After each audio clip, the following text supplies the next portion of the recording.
we're really interested in proteins, and proteins are essentially the building blocks of our biological processes, so they're absolutely essential.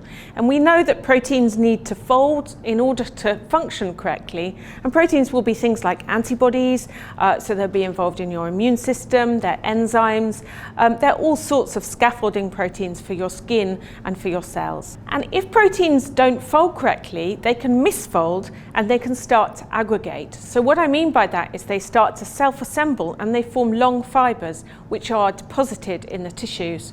And that can be associated with aging-related diseases.